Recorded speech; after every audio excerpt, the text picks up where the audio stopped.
Bienvenido a Hora de Estudio Bíblico con nuestro maestro el Dr. Lehman Strauss.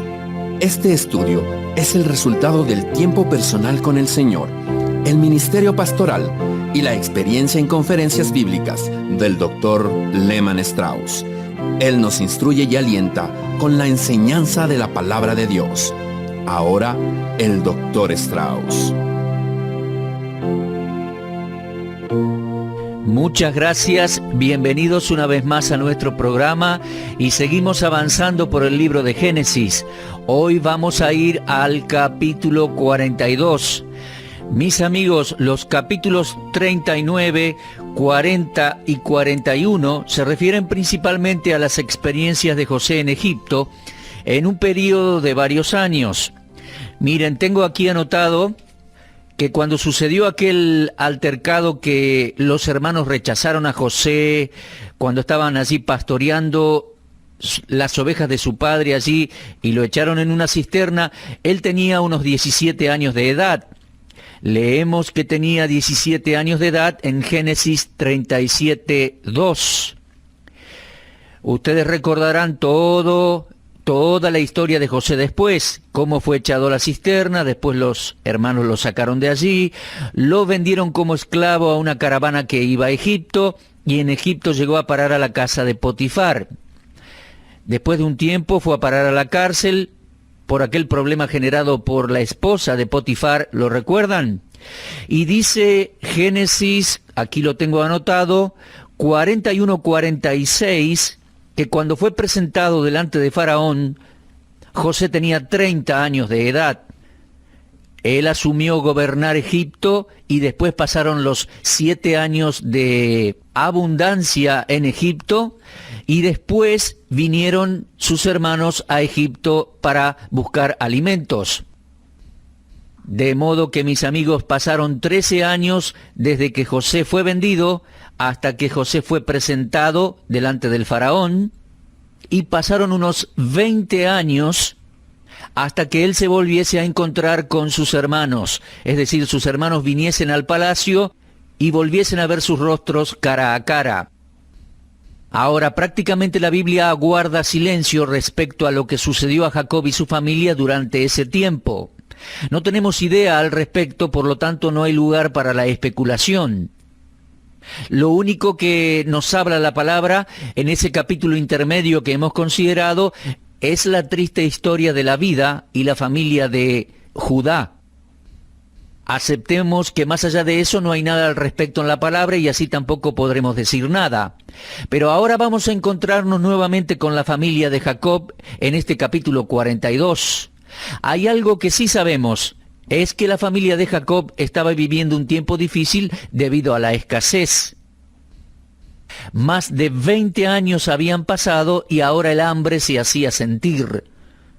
El hambre incluso había llegado a los países vecinos y se había extendido a lo largo y a lo ancho, y solamente Egipto tenía suficiente alimento para su propio pueblo, y todo eso sucedió por la sabiduría de Dios, la sabiduría que le dio Dios a José. Esto nos lleva a Génesis capítulo 42. Comenzamos allí leyendo, pero antes vamos a pedir la bendición de Dios sobre su palabra. Dios y Padre, gracias por la vida de José, por el libro de Génesis, por esos años que él pasó aprendiendo, sirviendo, creciendo, y ahora queremos seguir el resto de la historia. Pedimos que tú nos ilumines. Queremos reflejarnos en aquella historia y sacar ejemplos para nuestra vida, Señor. Te pedimos nos hables en esta oportunidad, en el nombre de Cristo. Amén. Entonces, mis amigos, Génesis 42. Viendo Jacob que en Egipto había alimentos, dijo a sus hijos: ¿por qué os estáis mirando? Aquí podemos ver la providencia de Dios en una cadena de eventos.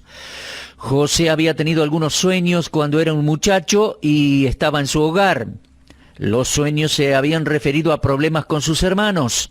Y luego, cuando su padre lo envió para ver cómo estaban sus hermanos, ellos aprovecharon la situación y demostraron cuánto lo odiaban. Luego vimos aquella caravana de ismaelitas o madianitas camino a Egipto. Luego fue aquel episodio de José vendido como esclavo y llegando a la casa de Potifar. El siguiente episodio fue cuando la esposa de aquel hombre intentó adulterar con él. Luego José en prisión interpretando los sueños del copero y el panadero, ¿lo recuerda? Y el copero se olvidó de José por 2 años. El siguiente episodio en la historia fue el sueño del faraón y la exaltación de José, que hemos considerado en nuestro último programa. El informe que había llegado a Jacob era que había alimentos en Egipto. Claro, habían pasado 7 años de abundancia y José había recogido y almacenado. Si volvemos la vista atrás y observamos toda esta serie de eventos, veremos la providencial mano de Dios. Él obra de maneras misteriosas para mostrar sus maravillas. Entonces Jacob dijo, ¿hay alimento en Egipto? ¿Y cómo sabía él eso? Bueno, la Biblia no nos dice, pero las caravanas que iban y venían habían escuchado al respecto y el comentario se esparció por todo alrededor, que había suficiente alimento en Egipto y que lo vendían. Cuando Jacob mencionó Egipto, los hermanos de José se miraron unos a otros.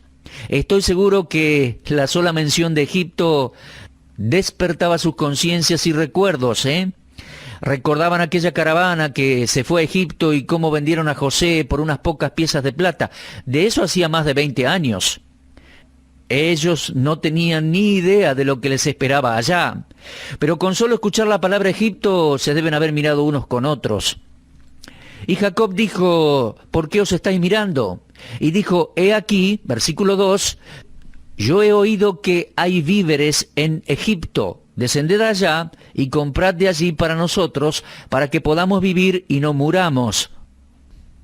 Bueno, los hermanos no tenían alternativa más que obedecer a su padre. Pronto ellos podían morir de hambre si no. Y leemos a partir del versículo 3, descendieron los 10 hermanos de José a comprar trigo en Egipto. Mas Jacob no envió a Benjamín, hermano de José, con sus hermanos, porque dijo, no sea que le acontezca algún desastre. Recordemos que Jacob tuvo 2 hijos con su amada esposa Raquel, y esos hijos eran José y Benjamín. José era muy amado por Jacob. Era el primer hijo que había tenido con Raquel, y él creía que José estaba muerto y solo le quedaba Benjamín. Y dijo, prefiero que él se quede conmigo.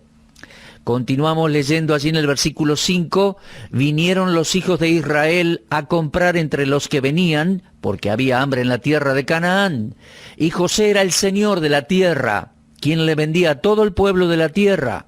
Y llegaron los hermanos de José y se inclinaron a él rostro a tierra. Ellos se inclinaron ante él sin saber quién era él. Recordemos que Faraón había puesto a José en una posición muy alta, en segundo lugar después del rey, y le puso las ropas reales, le dio su anillo que era la firma de los documentos oficiales en la tierra de Egipto. Le puso un collar de oro en su cuello para que todos los que lo vieran supieran que él era un hombre de gran poder y autoridad. Tenía todo el atuendo de ser egipcio y además ya era un hombre cercano a los 40 años de edad.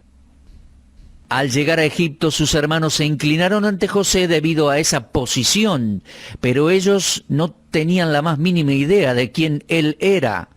Pero esto era la costumbre para todos los extranjeros, y ellos iban a comprar alimento y necesitaban un permiso directo de José. Cualquier extranjero que viniera a Egipto por alimento tenía que obtener el permiso de José. No había otra forma para obtener el alimento.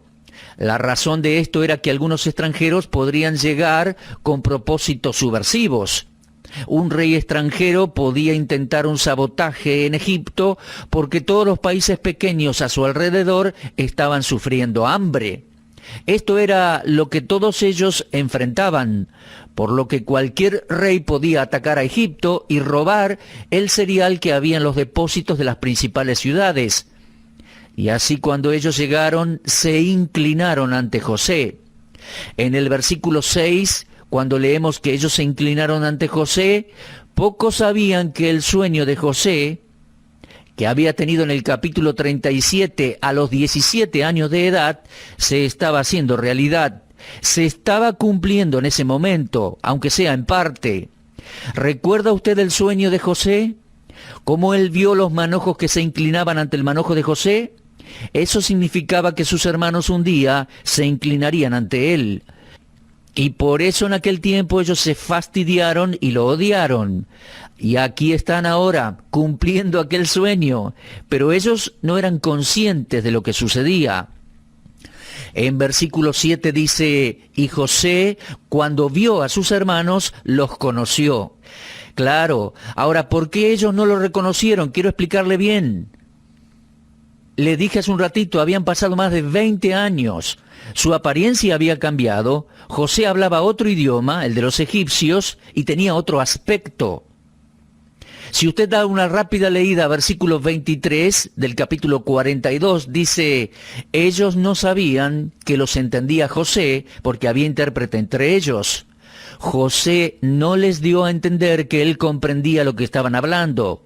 Y cada vez que José hablaba, lo hacía en el idioma de los egipcios, y un intérprete traducía este idioma a los hermanos de José. Entonces, él los reconoció, pero ellos no lo identificaron a él. Los años habían dejado su huella y, por supuesto, la apariencia de José había cambiado considerablemente de un muchacho de 17 a un hombre posiblemente acercándose a los 40 años de edad. Con su vestido real y su alta posición en Egipto, ¿quién podría haber imaginado que aquel era aquel muchachito de aquellos 17 años allá en la tierra de Canaán? Aquel José, hijo de Israel.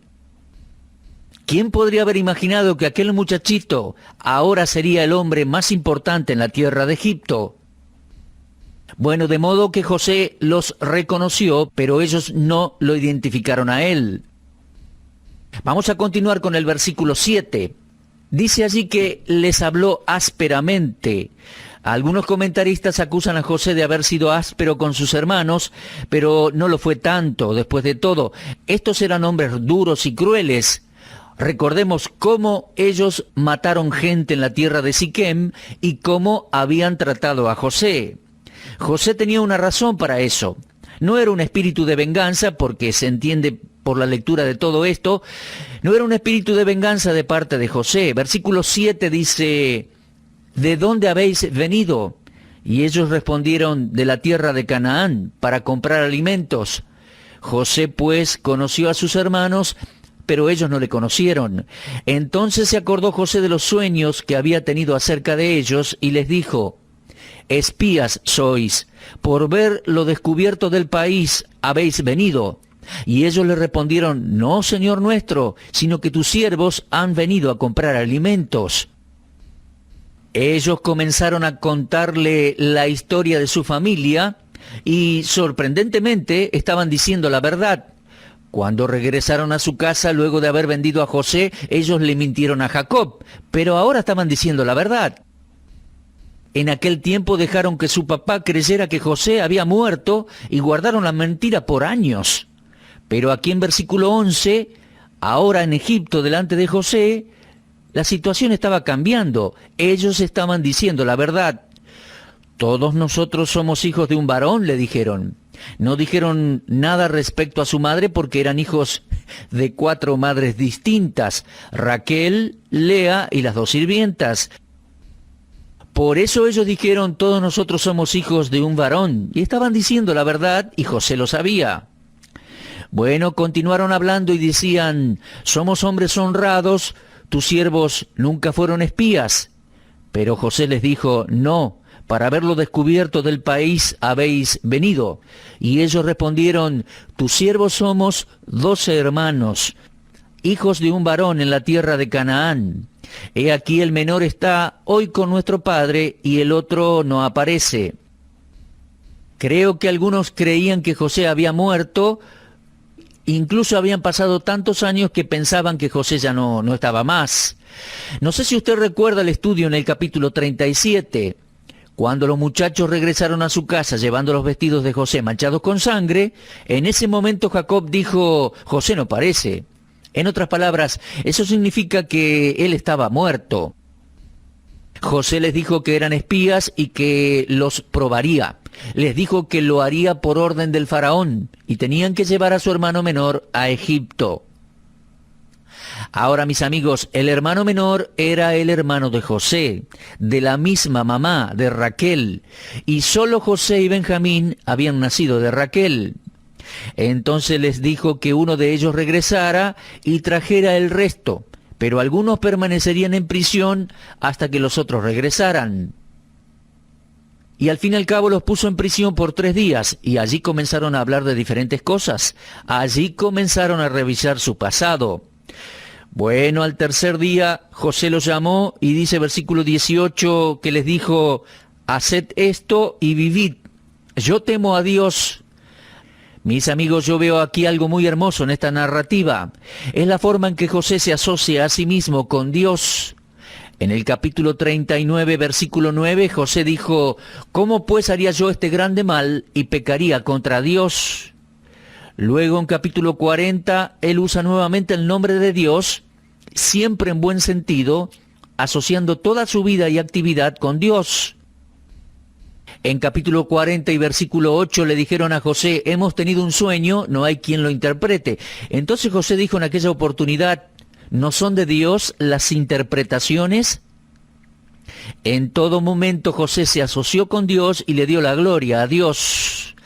Luego, en el capítulo 41, versículo 6, dijo José ante Faraón: no está en mí, Dios será el que dé respuesta propicia a Faraón. Y en el versículo 25, dijo: el sueño de Faraón es uno, Dios ha mostrado a Faraón lo que va a hacer. Esta es una hermosa característica en José, la forma en que Dios se asocia con José y la forma en que José se asocia con Dios y lo publica. Bueno, entonces José les dijo a sus hermanos: yo temo a Dios. Mientras leía la historia me preguntaba si esto no habrá despertado en sus hermanos un sentido de recuerdo y una conciencia de Dios. Ellos tenían un padre piadoso, como así también un abuelo y un bisabuelo piadoso con los cuales Dios había hecho pacto. Oh sí, Jacob engañó, ciertamente, pero él probó ser un hombre de Dios. Al fin de aquellas experiencias en Padán Aram con su tío Labán y el trato rudo que tuvo allí, realmente hizo mucho por Jacob. Y mis amigos, a pesar que Jacob mintió y cometió errores, ciertamente era un hombre de Dios. Él siempre es conocido en relación con Abraham e Isaac. Y Dios se llama a sí mismo el Dios de Abraham, el Dios de Isaac y el Dios de Jacob, no lo olvide. Ahora José dijo en el versículo 19, si sois hombres honrados, quede preso en la casa de vuestra cárcel uno de vuestros hermanos, y vosotros id y llevad el alimento para el hambre de vuestra casa. Pero traeréis a vuestro hermano menor, y serán verificadas vuestras palabras y no moriréis. José sabía que hablaban verdad, en contraste con aquel tiempo en que hablaron muchas mentiras. Por otro lado, él deseaba ver a su hermano Benjamín, su querido hermano, nacido de su misma madre Raquel. Entonces leemos en versículo 21 que decían el uno al otro: verdaderamente hemos pecado contra nuestro hermano. Miren el recuerdo y el remordimiento en sus conciencias. Hemos pecado contra nuestro hermano, pues vimos la angustia de su alma cuando nos rogaba y no le escuchamos. Por eso ha venido sobre nosotros esta angustia. Queridos hermanos, habían pasado más de 20 años y ellos no se daban cuenta que José podía entender lo que hablaban. ¿Cómo había cambiado el lenguaje de ellos? En un tiempo ellos le llamaban aquel soñador. ¿Lo recuerda cuando ellos lo vendieron para Egipto? Aquí viene el soñador. Pero ahora vemos lo que ese soñador va a hacer. Ahora ellos se refieren a él como nuestro hermano. Y no se dan cuenta que José entendía el idioma, entendía sus palabras. Luego, nuevamente en el versículo 22, ellos llamaron el joven al hermano, y entonces lo vemos allí, más tiernos hasta cierto grado. Estoy seguro que los años ciertamente fueron severos con ellos. Tenían en su mente, en su conciencia y en su recuerdo, el trato que le habían dado a José todos aquellos años que él había estado en el hogar.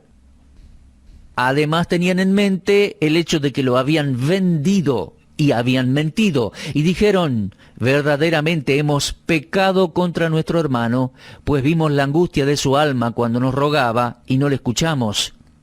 Ellos habían visto la angustia de José dibujada en su rostro cuando lo dejaron en aquella caravana de madianitas que iba rumbo a Egipto. Jamás se pudieron olvidar de ese rostro de angustia. Todo eso era para ellos un gran peso, y ahora hacía que ellos reflexionasen. En el versículo 22 dice Rubén: ¿no os hablé yo y dije no pequéis contra el joven y no escuchasteis? He aquí también se os demanda su sangre.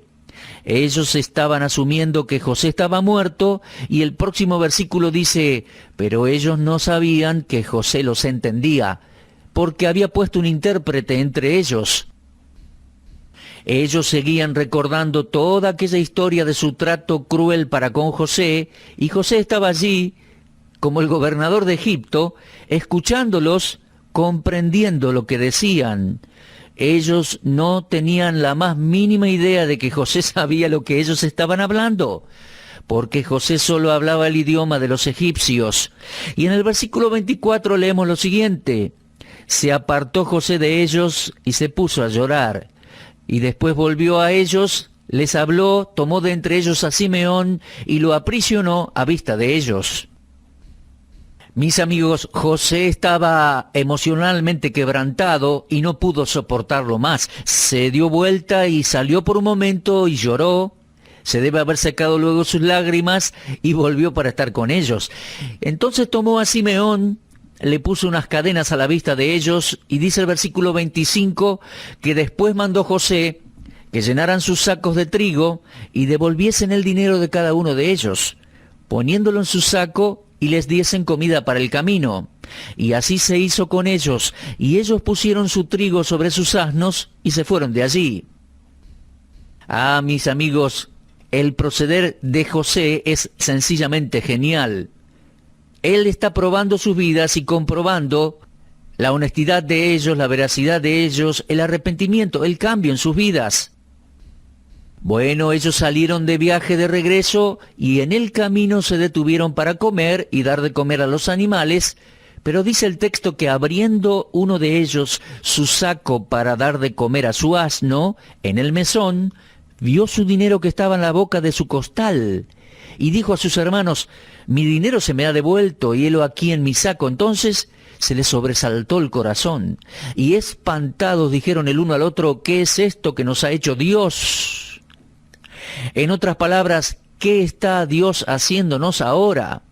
¿Es esta la forma en que vamos a pagar lo que le hicimos a nuestro hermano? Bueno, mis amigos, finalmente llegaron a casa, y dice versículo 29 que venidos a Jacob, su padre, en tierra de Canaán, le contaron todo lo que les había acontecido, diciendo: aquel varón, el Señor de la tierra, nos habló ásperamente y nos trató como a espías de la tierra. Y luego el resto de los hermanos abrieron sus sacos, y para sorpresa de todos, inclusive de Jacob, todos ellos tenían su dinero, el que habían llevado para pagar el alimento, y tuvieron mucho temor. Ahora, mis amigos, Jacob les dijo: ¿me habéis privado de mis hijos? José no aparece, ni Simeón tampoco, y a Benjamín pretenden llevar. Contra mí son todas estas cosas. Ya Jacob era muy ancianito, ya no entendía nada. En ese momento él tendría que haber recordado el trato providencial de Dios, pero sus emociones estaban muy agitadas. ¿Por qué cuando vienen los problemas pensamos que todo o que todos están en nuestra contra? ¿Nos pasa como Jacob a veces, no? Bueno, Jacob dijo: contra mí son todas estas cosas. Pero él ahora iba a aprender algo muy diferente, que no todas las cosas están en nuestra contra, sino que A los que aman a Dios, todas las cosas les ayudan a bien. Esto es, a los que conforme a su propósito son llamados. Y leemos allí en versículo 38, no descenderá mi hijo con vosotros, pues su hermano ha muerto y él solo ha quedado. Les estaba diciendo Jacob a sus otros hijos, y si le aconteciese algún desastre en el camino por donde vais, haréis descender mis canas con dolor al Seol. Bueno, realmente eran días de tristeza para Jacob. No estaba confiando en Dios en ese punto, se sentía perdido, no podía comprender la situación. Pero no todo estaba perdido, porque Dios estaba obrando para que todo fuera para el bien de ellos. Dios estaba presente en toda esta serie y en cada uno de los episodios y eventos que estaban sucediendo. Mis queridos oyentes, Dios hace que todo sea para bien, a favor de aquellos que le aman a Él. Vamos cerrando nuestro programa con esta reflexión. Mire, puede venir una prueba a nuestras vidas, quizás la muerte de algún familiar, pero Dios tiene en sus manos toda la situación. Dios tiene en su corazón tus luchas y las mías, y está obrando aunque nosotros no entendamos cómo. Y Él hace que todo obre para bien a favor de aquellos que le aman. ¿Le ama usted? ¿Ama usted a Dios? Bueno, nuestro Señor dijo así, si me amáis, guardad mis mandamientos. Mis amigos, reflexionemos en esto. En días oscuros de nuestra vida, comprendamos que Dios jamás pierde el control de las circunstancias y que si le amamos y esperamos en Él, Él está obrando y haciendo que todo obre para bien. Mis amigos, repasen por favor la lectura de este capítulo en sus hogares. Si Dios quiere, estaré de regreso a esta misma hora y en esta misma estación radial. Oren por mí, por favor. Oraré por ustedes, queridos amigos, y hasta el momento que nos volvamos a encontrar, fortalézcanse mirando al Señor. Usted estuvo escuchando Hora de Estudio Bíblico con el maestro el doctor Lehmann Strauss. Si desea escuchar una vez más este mensaje, visite nuestra página en la internet www.bbnradio.org. Le dejamos la invitación para que el día de mañana nos acompañe aquí, en este mismo horario y punto del dial. Hora de Estudio Bíblico es una producción de BBN.